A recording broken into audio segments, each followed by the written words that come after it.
평생 환자의 심장 소리를 들어온 내과 의사였습니다. 청진기를 목에 걸고 병원 복도를 걸을 때마다 저는 누군가의 생명을 구할 수 있다는 자부심으로 가득 차 있었죠. 그런데 지금 제 심장은 듣기 힘들 정도로 조용합니다. 지난 봄 한 장례식장에서 만난 여자가 제 인생을 송두리째 바꿔버렸으니까요. 검은 한복을 입은 그녀의 미소는 따뜻했지만 그 뒤에는 냉혹한 거짓이 숨어 있었습니다. 병원 매각 자금, 퇴직연금, 그리고 제 전부가 한순간에 사라졌습니다. 하지만 그보다 더 아픈 건 따로 있었습니다. 제 아들 윤지훈, 35살 대기업 과장으로 일하던 그 아이가 이 일에 얽혀 있었다는 사실입니다. 저는 그제야 깨달았습니다. 제가 속은 건 사기가 아니라 제 안의 공허함이었다는 걸, 그리고 그 빈자리를 메우려 했던 건 저뿐만이 아니었다는 걸. 이제 이야기를 시작하겠습니다. 청진기로 들을 수 없었던 우리 가족의 진실을. 구독과 좋아요 눌러주세요. 여러분의 작은 관심이 제게 큰 힘이 됩니다. 지금 바로 시작합니다. 저는 윤태식 65살입니다. 장례식장 특유의 냄새가 있습니다. 국화꽃 향기와 향 냄새, 그리고 오래된 슬픔이 섞인 그 냄새. 3월의 마지막 날, 저는 오래전 환자였던 박동규 씨의 빈소 앞에 서 있었습니다. 52의 나이에 간암으로 세상을 떠난 그를 떠올리며 괜히 마음이 무거웠습니다. 5년 전 처음 진료실에서 만났을 때 그는 아직 희망의 끈을 놓지 않은 사람이었습니다. 선생님, 저 살 수 있죠? 떨리는 목소리로 물어보던 그 눈빛이 아직도 선합니다. 결국 저는 그를 살리지 못했습니다. 의사로서 늘 느끼는 무력감이었죠. 그때였습니다. 선생님이시죠? 윤태식 박사님. 낯선 여자가 다가왔습니다. 검은 한복 차림에 단정하게 묶은 머리. 30 중반쯤 되어 보이는 그녀는 말수가 조용한 사람처럼 보였습니다.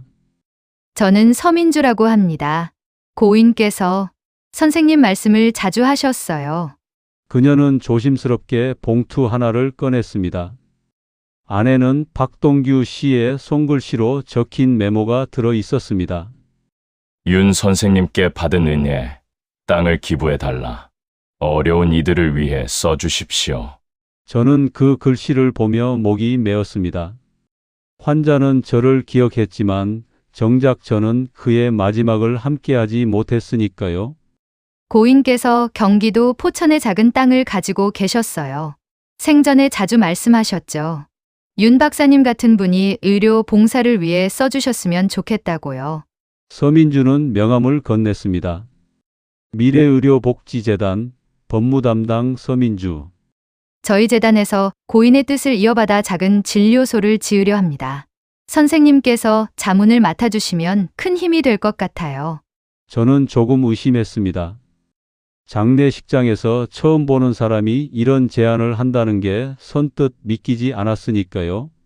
하지만 그녀의 말투엔 어딘가 진심이 느껴졌습니다. 눈빛이 흔들리지 않았고 목소리에 꾸밈이 없었습니다. 고인의 가족분들은 어디 계신가요? 자녀가 없으셨어요. 부인께서는 5년 전 먼저 세상을 떠나셨고요. 그래서 고인께서는 생전에 저희 재단에 유언을 남기셨습니다. 저는 고개를 끄덕였습니다. 그럴 수도 있겠다 싶었죠. 환자 중에는 홀로 떠나는 분들이 많았으니까요. 알겠습니다. 고인의 뜻이라면 제가 도와드리겠습니다. 그녀의 미소는 마치 봄날의 햇살처럼 따뜻했습니다. 감사합니다, 선생님. 곧 정식으로 찾아뵙겠습니다. 그날 밤 저는 집으로 돌아와 청진기를 닦으며 생각했습니다. 이번엔 환자를 구하진 못했지만 그의 뜻은 지킬 수 있겠구나. 그런 생각이 마음을 조금 위로해 주었습니다. 하지만 그때 거실 소파에 앉아 있던 아들 지훈의 눈빛이 묘하게 흔들렸습니다. 제가 서민주에게서 받은 명함을 보더니 아들은 아무 말 없이 자기 방으로 들어가 버렸습니다. 저는 그저 아들이 피곤한가 보다 생각했습니다. 그게 첫 번째 실수였습니다. 일주일 후 서민주는 약속대로 병원을 찾아왔습니다. 그녀는 두툼한 서류 파일과 함께 태블릿까지 들고 왔습니다. 재단 소개 자료, 토지 소유권 증명서, 기부금 운용 계획서까지 모든 게 완벽하게 정리되어 있었습니다. 이게 저희 재단이 지난 3년간 운영해온 프로젝트들입니다. 선생님, 보세요. 전남 순천, 강원 정선, 경북 영주. 오지마다 작은 진료소를 세웠어요. 화면 속엔 노인들이 진료를 받고 환하게 웃는 모습이 담겨 있었습니다. 제 가슴 한편이 뭉클해졌습니다. 아, 이게 진짜 의사의 길이구나. 선생님께서 평생 해오신 일과 다르지 않잖아요. 환자를 살리는 일, 누군가의 생명에 희망을 주는 일. 그녀의 말은 마치 제 마음속을 들여다보는 것 같았습니다. 사실 저는 작년에 병원을 정리했습니다. 개인 병원을 35년간 운영했지만 나이가 들고 환자도 줄어들면서 더 이상 유지하기 힘들었습니다. 병원 건물을 팔고 받은 돈은 20억 5천. 거기에 퇴직연금 5억을 합쳐 25억이 조금 넘었습니다. 은퇴 후 제 삶은 텅 비어 있었습니다. 아내는 5년 전 유방암으로 세상을 떠났고 아들 지우는 직장 때문에 서울에서 자취하며 한 달에 한 번 정도 얼굴을 비췄습니다. 넓은 집에 혼자 앉아 있으면 시계 소리만 똑딱거렸습니다. 청진기로 수천 명의 심장을 들었지만 정작 제 심장은 누구도 들어주지 않았습니다. 그래서였을까요? 서민주가 건네는 따뜻한 말 한마디 한마디가 제게는 처방전처럼 느껴졌습니다. 선생님, 이건 단순한 기부가 아니라 사랑이에요. 그녀는 차를 한 잔 따라주며 말했습니다. 제 어머니도 시골 보건소에서 평생 일하셨어요. 돈이 없어서 병원에 못 가는 사람들을 보면 가슴이 아프다고 하셨죠. 그래서 저도 이 일을 시작했어요. 저는 그녀의 눈빛에서 진심을 읽었습니다. 아니, 읽었다고 믿었습니다. 한 달 동안 서민주는 일주일에 2~3번씩 제게 연락했습니다. 재단 운영 상황을 보고하고 포천부지 설계도를 보여주고 때로는 제 생일을 기억하며 케이크를 사오기도 했습니다. 선생님, 생신 축하드려요. 혼자 계시면 쓸쓸하시잖아요. 그 말에 저는 울컥했습니다. 아들도 잊어버린 제 생일을 이 여자는 기억하고 있었으니까요. 어느 날 그녀는 조심스럽게 말을 꺼냈습니다. 선생님, 재단 건물 부지 명의를 선생님 이름으로 잠시 등록해야 할 것 같아요. 법적 절차상 기부자 명의로 우선 등기해야 세제 혜택을 받을 수 있거든요. 절차가 끝나면 바로 재단 명의로 이전해 드릴게요. 저는 망설였습니다. 명의를 빌려준다는 게 찝찝했으니까요. 그때 그녀의 눈빛이 흔들렸습니다. 선생님, 저를 믿으시죠? 그 한마디에 저는 펜을 들었습니다. 의사로서 35년간 사람을 봐왔는데 이 정도 진심은 구별할 수 있다고 생각했습니다. 그날 밤 청진기를 목에 걸고 병원 복도 끝을 걸었습니다. 환자의 심장은 그렇게 잘 들렸는데 왜 제 심장은 이렇게 불안하게 뛰는 걸까요? 그때 지훈이 집에 왔습니다. 드물게 주중에 찾아온 아들은 제 방 앞에 서서 말했습니다. 아버지, 그 여자 뭔가 이상하지 않아요? 괜한 의심 말아라. 난 의사야. 사람을 보는 눈은 아직 있다. 그 말이 제 오만의 시작이었습니다. 5월 12일 계좌 이체를 한 지 정확히 일주일째 되는 날이었습니다. 저는 서민주에게 20억 원을 송금했습니다. 재단 운영비 명목이었죠. 그녀는 영수증을 보내주며 감사하다는 문자를 보냈습니다. 선생님 덕분에 많은 분들이 혜택을 받으실 거예요. 그런데 그 후로 연락이 뚝 끊겼습니다. 처음엔 바쁜가 보다 싶었습니다. 하지만 사흘이 지나도 일주일이 지나도 답이 없었습니다. 전화를 걸면 전원이 꺼져 있습니다. 심상치 않다는 생각에 재단 사무실로 직접 찾아갔습니다. 서울 강남구 역삼동, 그녀가 알려준 주소. 하지만 그곳에는 다른 회사의 간판이 걸려 있었습니다. 건물 관리인에게 물어보니 미래의료복지재단이요? 그런 곳 없는데요? 머릿속이 하얗게 변했습니다. 은행으로 달려갔습니다. 창구 직원은 냉담하게 말했습니다. 고객님, 해당 계좌는 이미 해지됐습니다. 잔액은 전액 인출됐고요. 그게 무슨 소리입니까? 내 돈 20억이 들어 있었어요. 죄송하지만 계좌 명의인이 인출한 거라 저희가 막을 방법이 없습니다. 경찰서로 갔습니다. 사기죄로 고소하겠다고 했지만 경찰은 고개를 저었습니다. 명의를 자발적으로 빌려주셨죠? 그럼 입증이 어렵습니다. 계약서는 있으세요? 있습니다. 하지만 그 계약서가 위조됐다는 걸 증명하셔야 해요. 쉽지 않습니다. 집으로 돌아오는 길, 저는 멍하니 버스에 앉아 있었습니다. 차창 밖으로 스쳐 지나가는 풍경들이 낯설게 느껴졌습니다. 35년간 환자를 진료하며 번 돈, 아내와 함께 모은 노후 자금, 아들에게 물려주려던 마지막 유산, 모두 사라졌습니다. 그날 밤 저는 청진기를 들고 제 가슴에 대봤습니다. 두근, 두근. 심장은 뛰고 있었지만 그 소리는 낯설게 울렸습니다. 마치 남의 심장 소리 같았습니다. 의사로서 수백 명의 생명을 구했지만 정작 내 인생은 구하지 못했구나. 그때 현관문이 열렸습니다. 지훈이 서 있었습니다. 아들의 얼굴은 창백했고 손에는 서류 몇 장이 들려 있었습니다. 아버지, 아들의 목소리가 떨렸습니다. 서민주는 제 투자 컨설턴트였어요.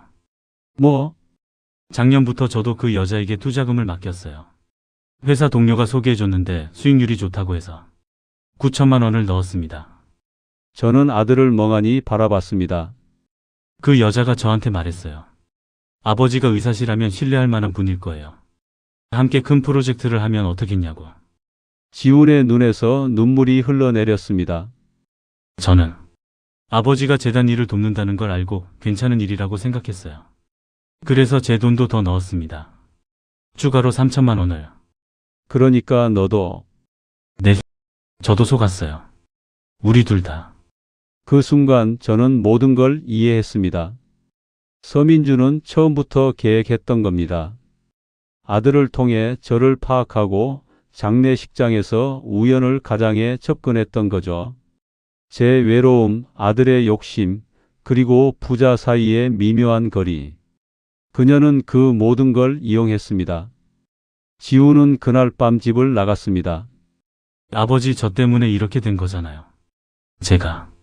제가 그 여자를 믿지만 않았어도? 지훈아, 내 잘못이 아니야. 아니에요. 제가 아버지 이름을 이용했어요.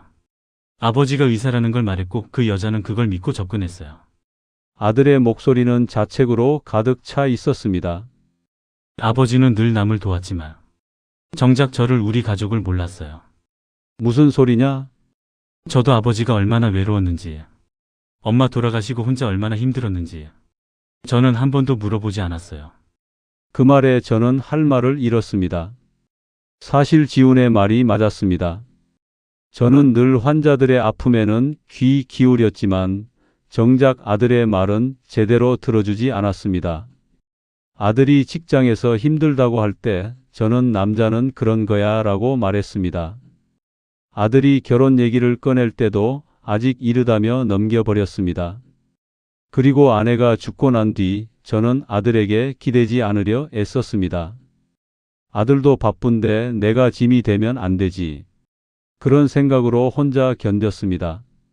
결국 그 빈자리를 서민주가 파고든 겁니다. 지훈아. 저 당분간 친구 집에 있을게요. 아버지께 얼굴 보일 면목이 없어요. 아들은 그렇게 집을 나갔습니다. 넓은 거실에 혼자 남은 저는 소파에 앉아 한참을 멍하니 있었습니다. 벽에 걸린 가족 사진이 눈에 들어왔습니다. 아내가 살아있을 때 찍은 사진. 그때는 우리가 이렇게 흩어질 줄 몰랐습니다. 분노보다 먼저 찾아온 건 허탈감이었습니다. 내가 믿은 여자가 아들이 믿은 투자처였다니. 그리고 그 모든 게 윤태식이라는 제 이름에서 시작됐다니. 며칠 후 경찰로부터 연락이 왔습니다. 윤태식 씨, 서민주라는 사람은 실제 이름이 아닙니다. 가명으로 여러 건의 사기 행각을 벌인 전력이 있고요. 현재 추적 중입니다. 그럼 제 돈은요? 이미 해외로 빠져나갔을 가능성이 큽니다. 회수는 어렵습니다. 전화를 끊고 저는 청진기를 목에 걸었습니다. 이제 제가 할 수 있는 건 하나뿐이었습니다. 다시 들어보는 것. 제 심장이 아니라 진실의 소리를. 6월이 되었습니다. 저는 다시 일어서기로 했습니다. 무너진 채로 있을 수는 없었으니까요. 남은 돈은 퇴직연금 중 일부인 2천만 원뿐이었습니다. 집을 팔까도 고민했지만 그러면 정말 아무것도 남지 않을 것 같았습니다. 대신 저는 서민주를 추적하기 시작했습니다. 경찰이 못 찾는다면 제가 직접 찾아야 했습니다. 그녀가 남긴 흔적들을 하나씩 따라가기 시작했죠. 먼저 재단 명함에 적힌 주소들을 찾아갔습니다. 대부분 거짓이었지만 몇몇 곳에서는 단서를 얻었습니다. 한 부동산 중개소 사장은 말했습니다. 아, 그 여자 알아요. 작년에 여기서 사무실 계약했다가 석 달 만에 사라졌어요. 보증금도 안 돌려달라고 하더라고요. 혹시 연락처는? 전화번호는 바뀌었을 거예요. 근데 한 가지 기억나는 게 있네요. 그 여자 차에서 내릴 때 목걸이가 보였는데 특이했어요. 의료 마크 같은 게 달려 있더라고요. 작은 단서였지만 저는 포기하지 않았습니다. 그리고 아들 지훈도 다시 돌아왔습니다. 아버지, 이번엔 제가 돕겠습니다. 지훈은 회사 동료들을 통해 서민주의 다른 피해자들을 찾아냈습니다. 모두 5명. 저희 부자를 포함하면 7명이었습니다. 피해자 모임을 만들어 정보를 공유했습니다. 그리고 패턴을 발견했습니다. 서민주는 항상 장례식장이나 병원 근처에서 접근했습니다. 슬픔에 빠진 사람, 외로운 사람들을 골라 다가갔던 겁니다. 아버지, 이 여자 진짜 치밀해요. 감정을 이용하는데 천재예요.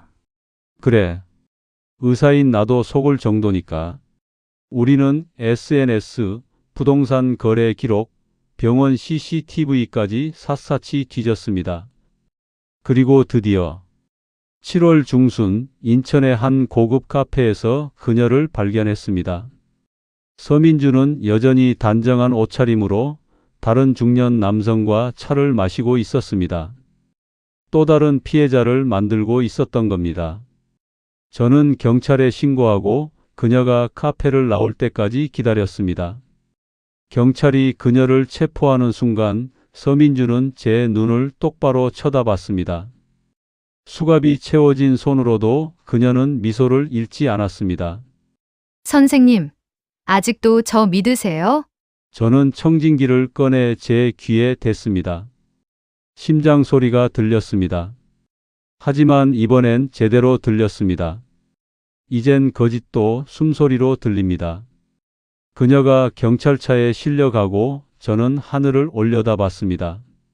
흐린 빛 사이로 들려오는 바람소리, 마치 누군가의 심장 같았습니다. 재판은 3개월간 이어졌습니다. 서민주, 본명은 이현숙.